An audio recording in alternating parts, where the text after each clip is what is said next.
This is a fun one. Save this for the fellas, because she went on the Call Her Daddy sex podcast. Oh, that's good. And yeah, she had some thoughts on why she will not, I'm sorry, Ashbrook, be running for president. Here she is in SOT 22. Whether people really feel yet that they can follow a woman as president. Like, we would just be silly to think that there aren't just some gut kind of, I don't know. Like, we're not even analyzing what those feelings are about because we're trying to pretend like it's all better. And I just think, well, how could it be all better? You know, there are men out there that were not going to vote for a woman. So look at the fact that we've had two really qualified female candidates. One who was First Lady, Secretary of State, well-educated. What happened with her again? My husband beat her, right?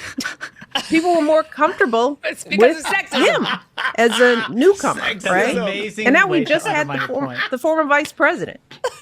You know, we've had qualified women, and they just, you know, Lord again, knows my husband's they're not not qualified. perfect, and they don't cross every T and dot every I.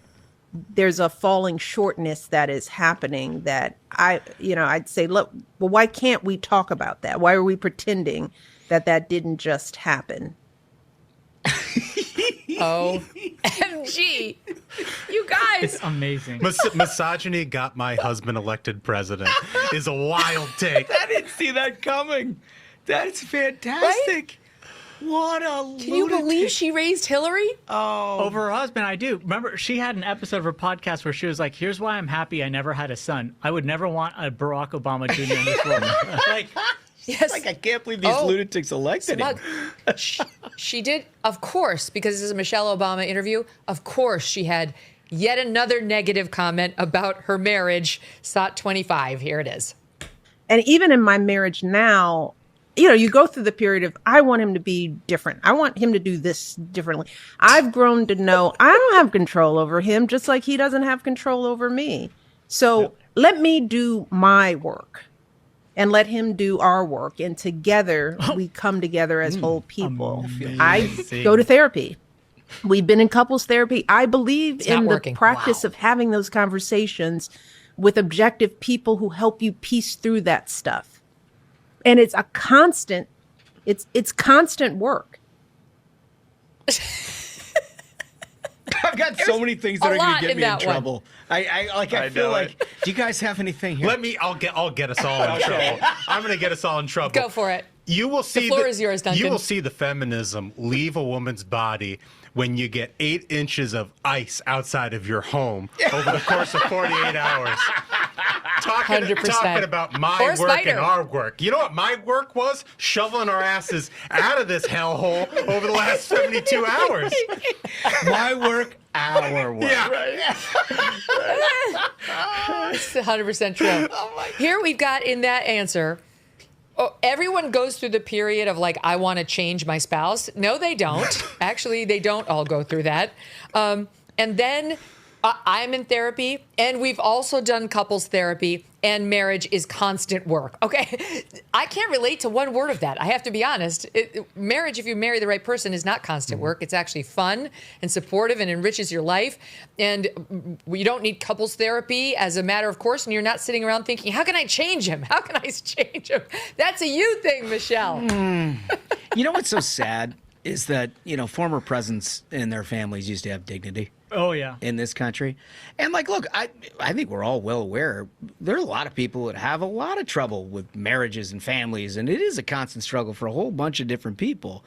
But it's never a topic of conversation publicly until you become the former kind of president who understands that your opinion, your injection of opinion, you're trying to take down anything that ideologically you don't agree with is a place for you to weigh in and try to screw everything up for everybody else. It's constant. I mean, all she ever does is talk about how unhappy she is. So it's fair game, right? I mean, I would ordinarily I'd look at that and be like, I don't know, it seems like it's a couple that's struggling with some things, and that's fine, but you can't look at it like that when they show up on a Sunday and they're like, all good people the attack of democracy is happening in Minnesota, and you need to like rebel against it. And they're creating this entire problem for the rest of the country. Like, well, what does your therapist say? Like, walk us through it, Barack. What is I mean, like, maybe it's just a question of being more open and honest. I want to give you one more if I can squeeze it in.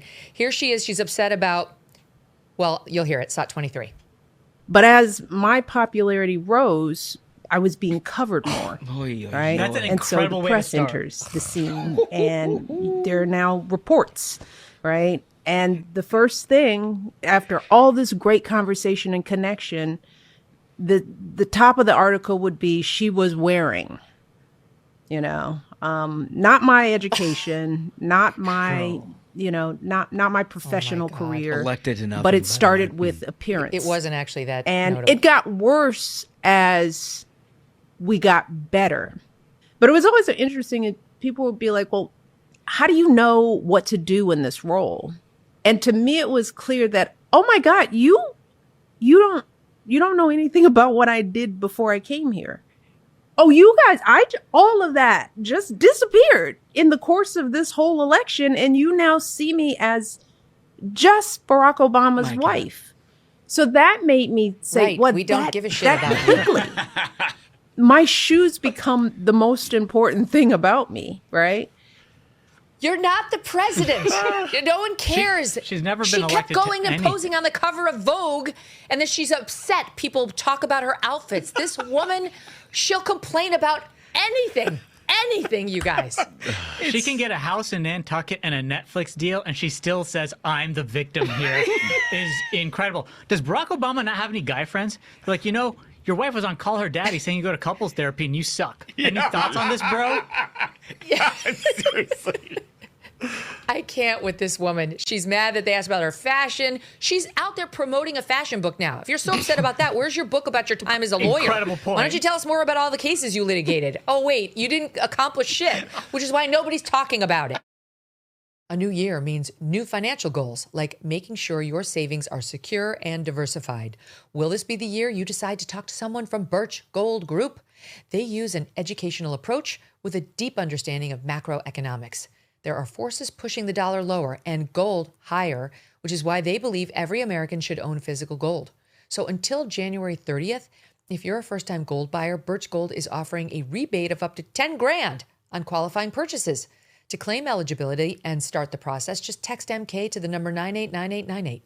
Birch Gold can help you roll an existing IRA or 401k into an IRA in gold, and you are still eligible for a rebate of up to $10,000.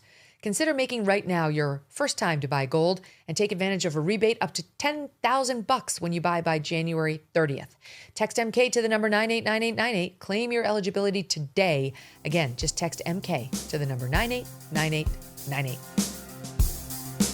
Thanks so much for watching. If you like what you just saw, hit the subscribe button for more clips and full episodes.